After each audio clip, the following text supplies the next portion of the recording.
Então, nós sabemos que o ganho de peso é multifatorial, né? Entra o aspecto genético cada vez hoje mais avançando, a genética do sobrepeso, da obesidade, assim como também fatores alimentares, sem dúvida, ambiente e assim por diante. Então, são vários fatores que podem interferir nesse ganho de peso. E existe, né, aquela equação, o peso é proporcional ao que eu como, ao que eu gasto.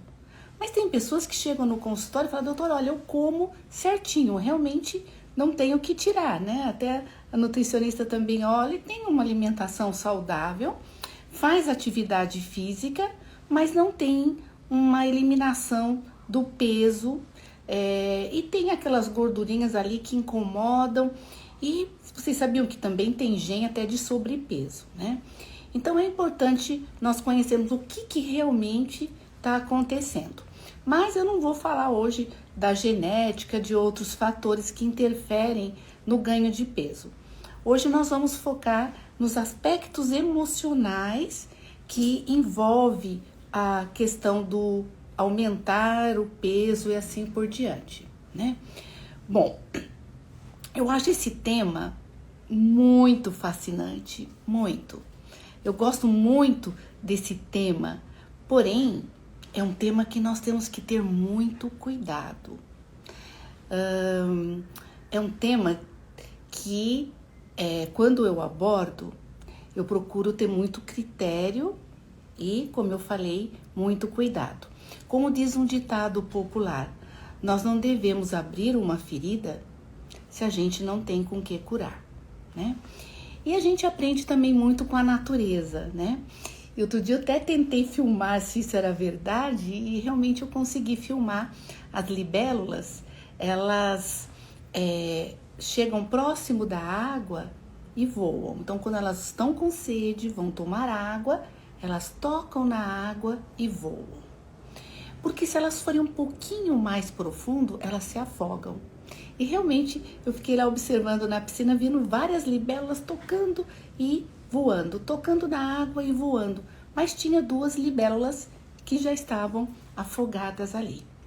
Então eu comparo que a verdade, a gente deve tocar para poder voar, para poder ser livre. A verdade não é para afogar, para nos causar mais peso. Então a verdade, ela liberta e ela cura. Então quando nós entramos em contato com a verdade de cada um, isso é um passo para caminharmos para a cura e para a libertação também, né? Então por isso que é importante, eu falo sempre no consultório, que um dos pilares que eu tenho é a verdade. Qual que é a sua verdade? O que realmente está acontecendo com você? O outro pilar é cuidar com amor, né?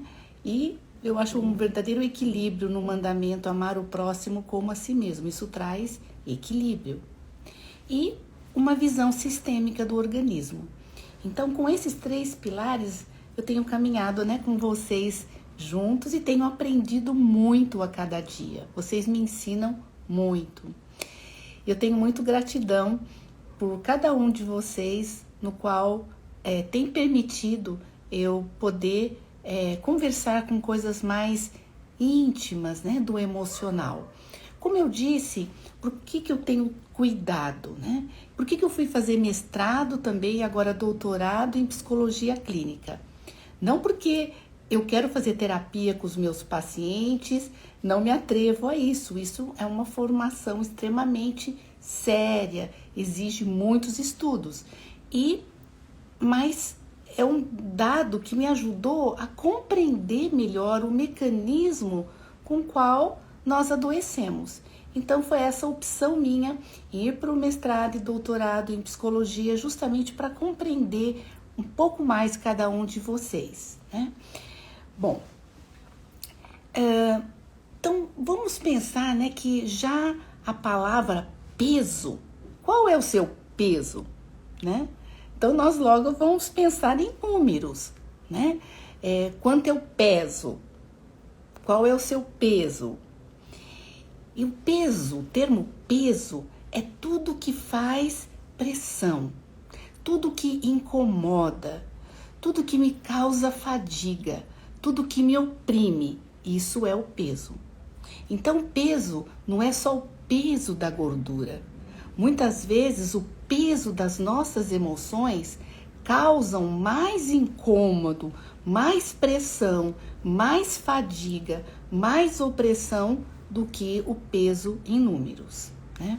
Eu lembro que durante vários períodos fazia um spa lá com os pacientes lá no hotel do meu cunhado lá em Porto Seguro, no Capitania, né? E uma vez eu pedia para cada um dar o que vocês acharam, como é que foi, né?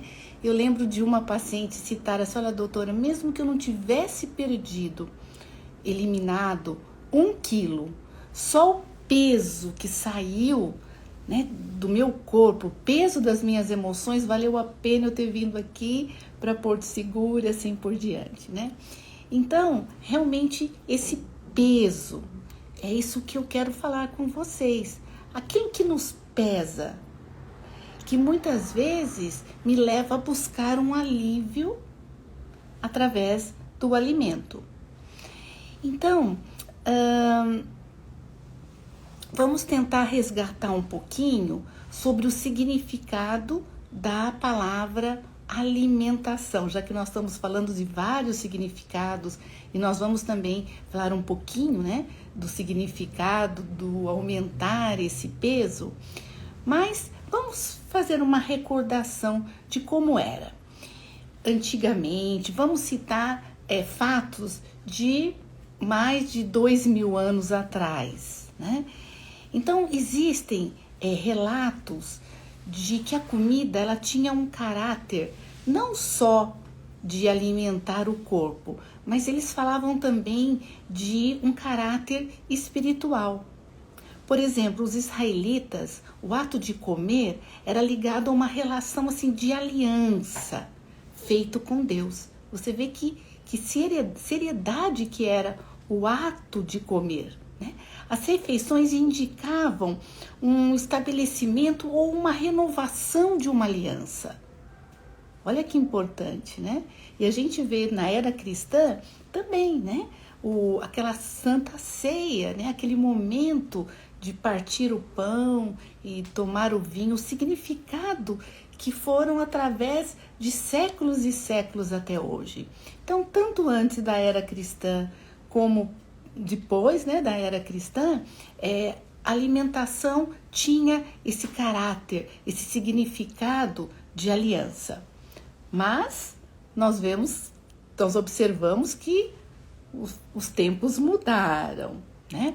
E era um hábito também eles comerem antes das refeições e também depois de comer agradecendo.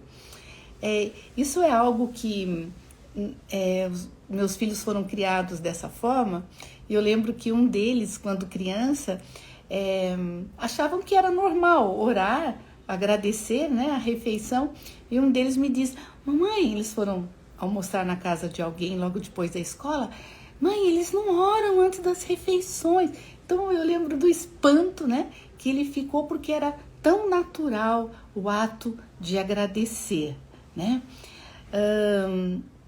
Mas nós sabemos que atualmente isso é mal interpretado, né?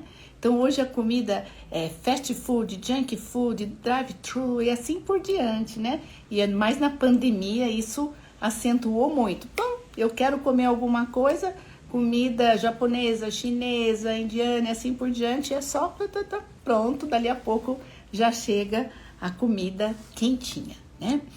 Então refeição significa muito mais do que simplesmente comer. Às vezes, o problema não é o que você come, mas como você come. Como você se relaciona com o alimento. Quando nós comemos com alegria, com gratidão, a refeição pode se tornar um verdadeiro ritual, cheio de graça, de celebração. Comer é sinônimo de compartilhar, de se relacionar com o alimento, com as pessoas e com a vida.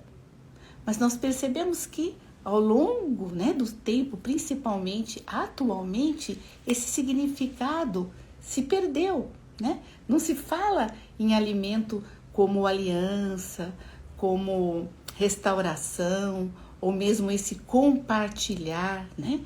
Não se usa mais. Então, a alimentação foi perdendo esse significado. E minha pergunta é: como você se relaciona com o alimento, né? Será que existe uma relação ou você come rapidinho, pronto, passou a fome? Então, antes, vamos fazer a diferença entre fome e apetite. Então, fome, o que é? É fisiológica, é natural ter fome. Mas muitas vezes os pacientes me pedem: eu quero um remédio para tirar a fome. Mas essa fome que o corpo necessita faz parte, é fisiológica, como eu disse. E aquilo que não passa, eu como, mas eu não estou saciada. Isso é o apetite. O apetite é a vontade de comer. Então, eu costumo dar um exemplo para você saber o que é fome, o que é apetite, né? Porque muitas vezes aquilo que você sente fome, na verdade é sede, né? Eu sempre falo no consultório, vocês devem lembrar, quanto que nós temos que tomar de água por dia, né? 30 ml por quilo de peso.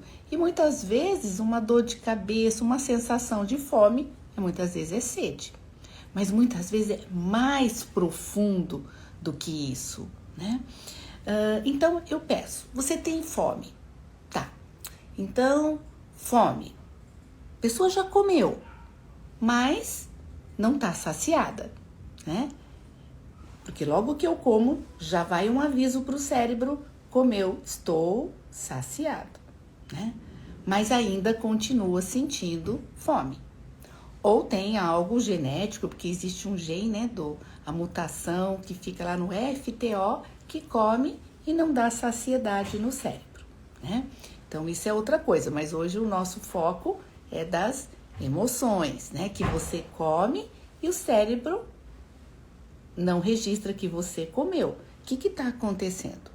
Então, muitas vezes eu peço para os pacientes fazerem uma experiência. Então, eu vou citar um exemplo real de uma paciente, né?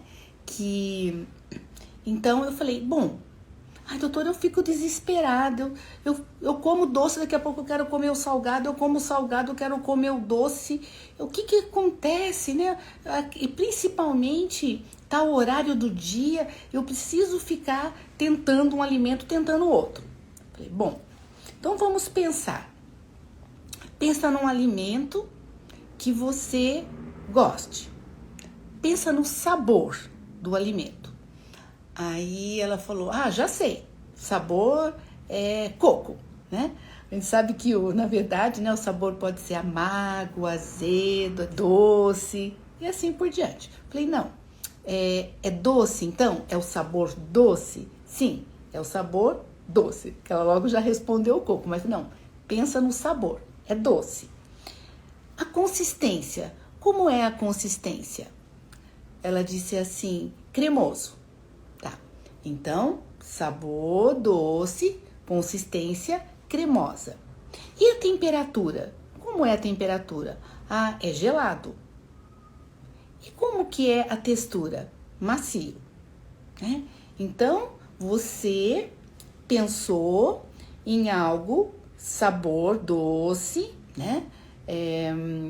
Com uma consistência mais cremosa, mais durinha um pouquinho, uma temperatura fria e uma textura, né, como eu disse, gostosa, assim, de sentir. Era o quê? Era o sorvete de coco. Ela tinha uma compulsão em sorvete de coco. Então, eu falei, você lembra de alguma cena na sua infância em relação ao sorvete de coco? Ela demorou.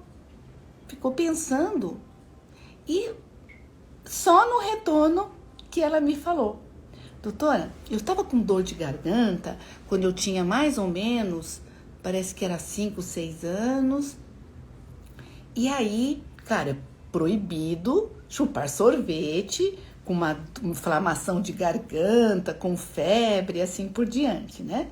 Então, ela pegou um sorvete de coco, na verdade era um picolé de coco, morrendo de medo, que ela sabia que não era hábito da família durante esse estado, né, de garganta inflamada, uma amidalite, tomar um sorvete, né? E aí chega alguém, no caso foi o pai, e chegou, ela escondeu o sorvete atrás. E aí o pai tira o sorvete, né, perante outras pessoas e realmente dá maior bronca. Bom, passou, né? E ela esqueceu desse evento. Mas aí ela sempre buscava alguma coisa. Sorvete de coco, não posso nem pensar em comer, porque estava lá registrado que sorvete de coco gerou culpa, gerou muito mal-estar, né? Uma exposição a ela perante outras pessoas, e ela realmente não chupava mais sorvete de coco. Mas na hora que pensa num sabor, puf, automaticamente o nosso, né, o inconsciente dela surgiu, né? A gente chama esse lapso aí, que na verdade é extremamente importante, que são os sinais que o inconsciente nos dá, né? Bom, nós sabemos que o nosso hipotálamo, então vamos localizar para depois voltar nessa experiência. Coloquem a mão, o dedo indicador, aliás, bem entre as sobrancelhas, o outro indicador bem no meio do cérebro. Na intersecção das duas linhas, nós encontramos a hipófise, que é a glândula mãe. Acima da hipófise, nós temos o hipotálamo. O hipotálamo é onde tem o centro da saciedade, do apetite, entre outros centros que tem ali. Um pouquinho do lado fica a amígdala cerebral, não é a amígdala de garganta, é a amígdala cerebral. E um pouquinho mais na lateral fica o hipocampo. O hipocampo é onde registra nossas emoções. Só que a amígdala cerebral, ela que decide o que vai ser registrado. E ela só registra aquilo que vem com muita adrenalina. Cortisol, hormônios do estresse, mudanças hormonais. Por isso que todo trauma que ocorre em períodos importantes, menarca, menopausa e assim por diante, nessa mudança hormonal ocorre um registro muito intenso lá no hipotálamo, e quanto mais profundo isso, praticamente você pode não lembrar mais do evento. E essa paciente, ela aos 5, 6 anos, ela sofreu uma adrenalina. Imagina, você foi pega no pulo, né? Chupando sorvete com uma amidalite importante e febre que não poderia estar chupando aquele sorvete ali. Então, puf, registrou ali, lá no hipotálamo dela, a adrenalina estava muito intensa e a amígdala, então, decidiu registrar lá no hipocampo, aliás, esse trauma aí que ela teve. Bom, então qual foi minha sugestão no retorno? Falei, olha, então você vai comprar uma caixa de picolé de coco, e só que eu preciso que você coma escondida, né? Eu preciso de adrenalina aí, porque se você chegar para sua família e falar, você veio para emagrecer no consultório e a doutora te receitou uma caixa de picolé de coco, essa médica tá ficando louca, né? Como, né? Eu falei, mas eu preciso desse dado muito importante, tá? Que seja algo escondido. Então, que hora que tá todo mundo dormindo? Então, você vai levantar, né, de noite, porque ela já levantava à noite e ficava procurando alguma coisa na geladeira, né? Era doce, era salgado, ela não conseguia dormir enquanto ela nunca achava o que realmente ela estava buscando. Na verdade, ela buscava o quê? O sorvete de coco, só que ela não sabia. Só na hora que eu pedi, me diga o sabor, me diga a consistência, me diga a temperatura, me diga a textura. Saiu o coco. Quer dizer, olha que importância, né? Que isso que sai espontaneamente, isso que o inconsciente nos traz, pode trazer a cura, pode trazer essa libertação, porque essa era a verdade. Ela buscava algo que foi interrompido no momento de prazer, que era o sorvete de coco. E aí, ela falou que levantou, primeiro ela comprou lá e falou, olha, ninguém mexe nisso aqui e tal, escondeu lá o sorvete de coco e tal. E aí, ela pegou a caixa e chupou, parece que eram, eu não lembro se eram 12 unidades, ou foi uma ou duas caixas, eu sei que ela chupou sorvete de coco até passar mal mesmo, né? Mas eu precisava, eu falei, você precisa chupar esse sorvete de coco até sentir saciada, até sentir que você não aguenta mais, nem que seja para depois se der ânsia de vômito, mas eu preciso registro de saciedade com sorvete de coco, tá? Era o caso dela, não tô falando que seja o de vocês, tá? Bom, ela volta no consultório, para minha surpresa, né? Olha, doutora, não posso nem ver sorvete de coco na minha frente, mas eu tô muito satisfeita. E uma coisa impressionante aconteceu. Eu não levanto mais à noite para comer. Passou aquela compulsão, aquele desejo, né? Porque o que ela desejava? O sorvete de coco, né? Outro exemplo também, que lá no hipotálamo, onde tem o centro da saciedade, o apetite, também tem o centro da saciedade da amamentação. Então, é sistema nervoso automático, nervo vago também tem uma conexão. Então, a amamentação, ela gera prazer na criança. Então, tem vários estudos que quando a criança interrompe abruptamente o aleitamento, ela pode ficar buscando algo. Que, na verdade, o que ela está buscando?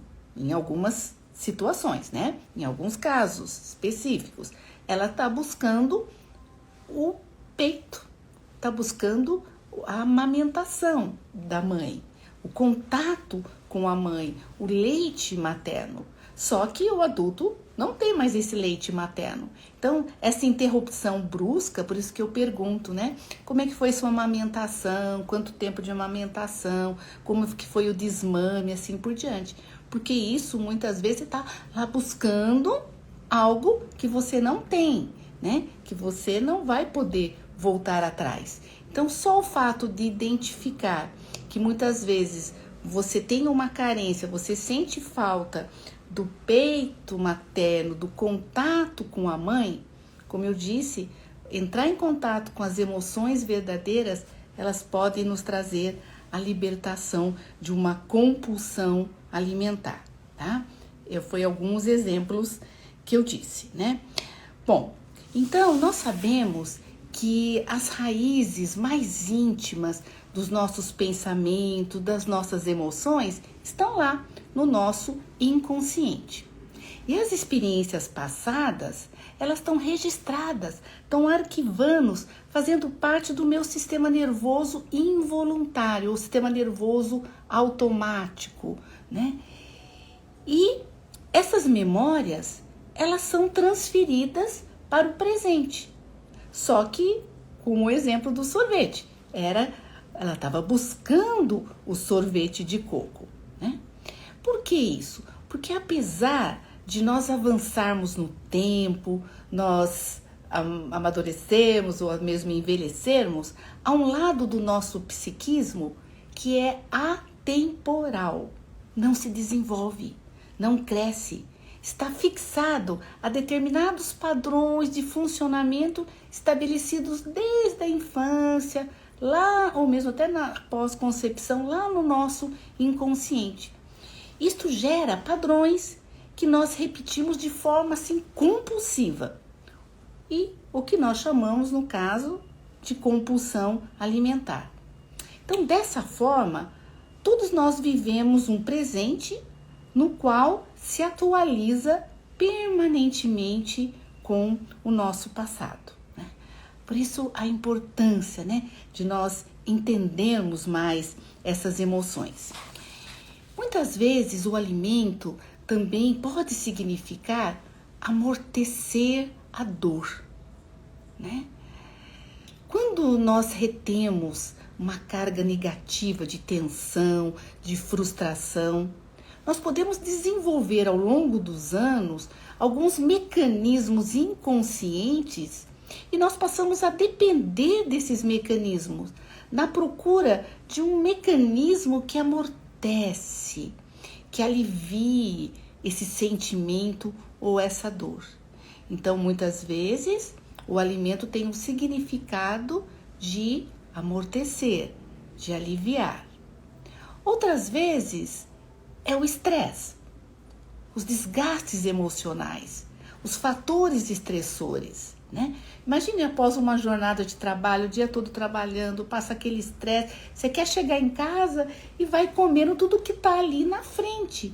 Então, muitas vezes, o alimento e não é nem a fome. Porque vocês já perceberam que passa o horário da fome, não tem mais fome. Passou, né? Mas, quando continua, então, como eu disse, é a vontade de comer e não a fome, né? Porque o estresse, ele libera adrenalina, noradrenalina. E isso, na verdade, faz lipólise, quebra de gordura. E diminui naturalmente a fome. Porém, se eu tenho constante adrenalina no meu corpo, que é natural, um estresse agudo, adrenalina passa. Porém, se eu vivo num estresse, o meu corpo desenvolve o quê? Desenvolve a fase de resistência, que chama. É uma adrenalina constante. E aí, as nossas células desenvolvem resistência também, chamado resistência ao receptor de adrenalina. Em vez de adrenalina fazer a lipólise, nas gorduras elas não têm esse efeito. Podemos até liberar o cortisol, e o cortisol no fígado estimula a produção de açúcar, chamada gliconeogênese, e a lipogênese, a produção de gordura. Então, por isso que estresse prolongado pode sim engordar, né? Então, situações de estresse, mas é importante identificar, nós colocarmos nome àquilo que eu estou sentindo. Então, existe essa compulsão alimentar também relacionado a medo, a raiva, a solidão.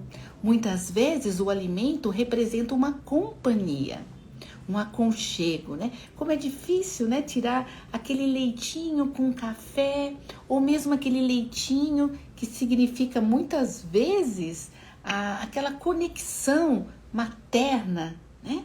Que tem desde a infância, né? Não precisa ser uma interrupção abrupta, mas o leitinho com café às vezes significa ali um aconchego. Então, muitas vezes, quando tem também intolerância à lactose, é mais difícil ainda precisar tirar o leite quando você tem aquela aliança, no caso, com o leite, né? Então, o alimento pode significar companhia, pode significar que ele me dá um prazer. Então, muitas vezes eu até pergunto, você quer prazer ou felicidade? Porque prazer é momentâneo. E o prazer de comer, ele tá ali bem no hipotálamo também e tá ligado com o prazer sexual também. E próximo do núcleo do hipotálamo, nós temos esse núcleo accumbens, onde nós temos receptores para cocaína, para cigarro, para álcool, para anfetaminas. Por isso que é muito comum a pessoa para de fumar, ela come mais, porque existe uma via dopaminérgica de dependência. Então, o alimento pode sim representar uma dependência, né? É muito comum o chocolate, né? Porque ele é rico em triptofano. Se o seu intestino tá bom, sua microbiota tá alterada, você absorve bem o triptofano. O triptofano atravessa a barreira hematoencefálica, se transforma em 5-HTP, serotonina e melatonina. Então, muitas vezes, uma tristeza uma depressão também, com alteração dos receptores de serotonina, então sente automaticamente vontade, necessidade do doce. Então, ou especificamente do chocolate, por ser rico em triptofano, né? Então, o chocolate, ou muitas pessoas chocolatras, muitas vezes são emoções de tristeza, de angústia, ou mesmo o alimento pode significar alegria, o momento que você encontra com as pessoas, que você sorri, que você se alimenta e conversa, e muitas vezes está sentindo falta disso. Aí o teu cérebro já, epa, vamos comer, né? Porque comer é alegria também, né? Então, eu vou chamar agora a Lila, desculpa, para dar um exemplo da experiência que nós tivemos no consultório. Então, Lila, vou colocar você no ar aqui. Oi, Lila. Tudo bom? Tudo bem, que alegria, né? Você pode nos dar essa alegria de contar a sua experiência? Claro, claro. A experiência com você está sendo sempre muito interessante e sempre encontrando novos caminhos, né? E eu acho que a última consulta que a gente teve foi bastante, como é que eu vou dizer, bastante libertadora para mim. O que a gente foi conversando no decorrer da consulta, né? A relação com a minha mãe, os cuidados todos que eu tive, mas a gente chegou à conclusão que o alimento me traz alívio, me traz como você falou hoje, parece que é um amortecimento, mas mais o alívio. E eu acho que isso foi uma vitória para mim. Eu acabei a consulta assim, entendendo muita coisa do excesso do alimento, né, para mim, do que eu quero mais, mas é uma busca de alívio mesmo. E aí, como é que você disse na primeira consulta, como é que se chamava a avó? Minha avó deliciosa, né? Que preparava as bisnaguinhas à tarde para eu tomar um lanchinho. E eu acho que eu trago eu trago para mim esse papel da avó. Hoje eu sou avó e foi muito gostoso fazer isso. Eu faço com os meus netos bastante também. Uhum. Então aí você, como avó, significava aconchego, aquela que fazia os lanchinhos gostosos, né? Aquela casa da avó mesmo, né? Sim, Então, sim. essa conexão com a avó gostosa, né? A avó que fazia coisas gostosas, e era um momento que você tinha também de alívio, né? Vocês sempre uma família bem culta, bem tradicional, com muitas exigências também, colégios particulares e assim por diante. Então, quando ficava na casa da avó, né? Era comer, sentir assim aliviada, né?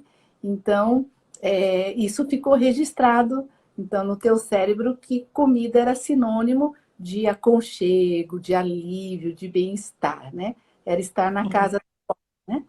Então, o fato de ter identificado isso, você sente que mudou a sua relação com o alimento?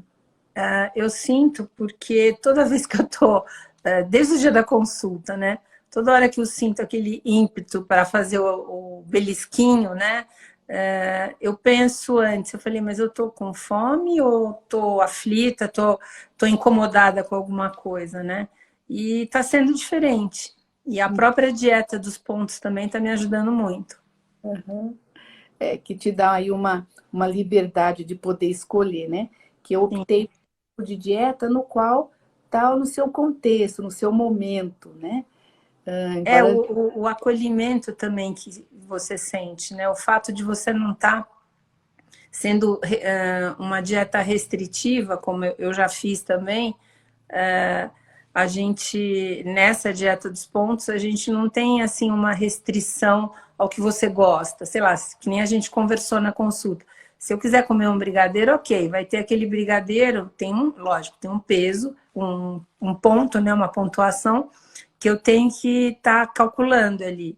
E não sei, pelo menos até o momento está sendo muito bom. obrigado, Lila. É importante Nada.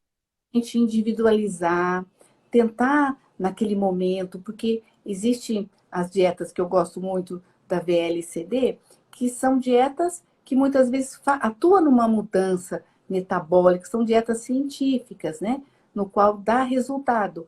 Mas temos que olhar o momento de cada um, individualizar, entender um pouco mais dessas emoções, do significado do alimento, para depois passar, como eu disse, esse peso, que muitas vezes é peso de emoções, peso de gordura, né?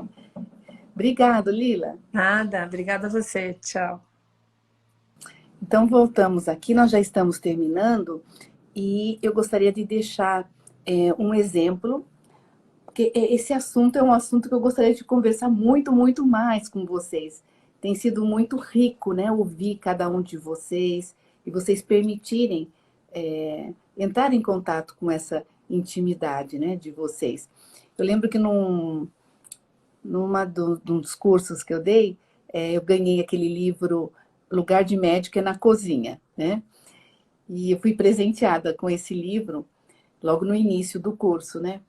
E aí eu pensei, puxa, eu quero estar na cozinha, porque cozinha é lugar de intimidade, né? Não gostaria de ficar na sala de estar. Gostaria de ir com vocês para a cozinha. É onde entram os amigos, onde se tem intimidade na cozinha.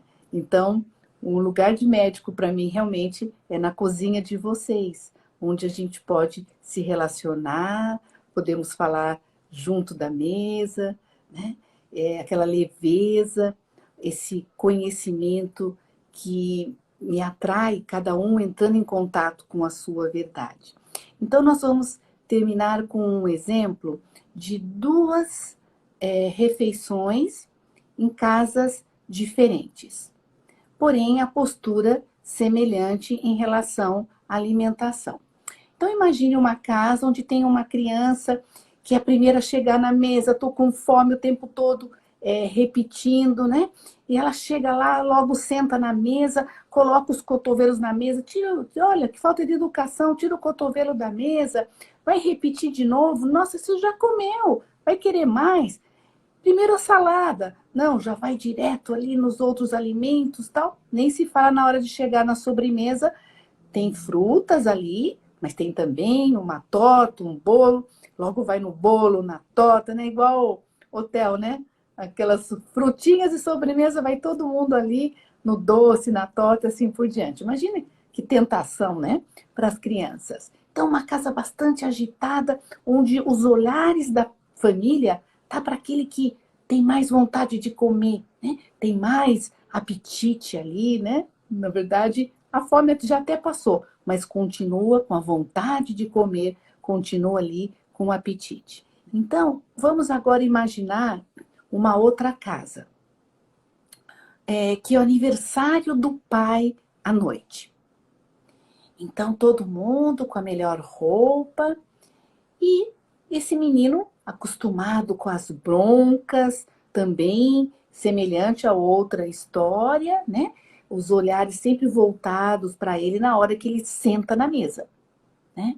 Ele senta na mesa, todo mundo já fica ali preocupado, mas ali era o dia do aniversário do pai, né? Não perdoa nem no aniversário do pai, né? Então ele já senta, mesma coisa, coloca os cotovelos na mesa, a mãe tira esse cotovelo da mesa, que falta de educação. Oh, mas você já lavou as mãos também para comer? Né? E aí, na hora que ele vai tirar o cotovelo da mesa, tinha um copo de suco de uva. E aquela toalha branquinha, branquinha. Então imagine, né? O suco de uva derrama sobre toda a toalha, como se não bastasse, ele também estava com roupa branca. E aí o suco de uva também cai ali na roupa, né? E imagine, né? Ele já congelou ali naquele momento, esperando, né? Uma crítica, esperando uma bronca. E aí o pai olha para ele e diz: tragam mais suco para ele. E também uma roupa nova. Filho, Eu quero que você continue desfrutando da refeição conosco. Então, é isso que nós precisamos. Um pai, uma mãe vindo em nossa direção e num tom de alegria, de ânimo, nos perguntando, né? O que aconteceu? Posso te ajudar em alguma coisa? Né? Então, geralmente, nós não ouvimos nesse tom. Nós ouvimos, você já comeu muito, você vai repetir de novo. Né? Então, a refeição em si, em vez de ser aquele momento de gratidão, de alegria, de celebrar, de compartilhar, passa a ser um momento onde o nosso hipocampo vai registrando todas essas memórias. E o ato de comer passa a não ser uma celebração, e sim um momento de críticas e de traumas na nossa vida. Então, é isso que eu gostaria de compartilhar com vocês e com muita gratidão a todos que participaram aqui. Obrigado, Lila, pela sua experiência, que foi muito rica. E eu acho que com cada um de vocês eu tenho tido um aprendizado muito grande. Então, gratidão a cada um de vocês. Boa noite para vocês.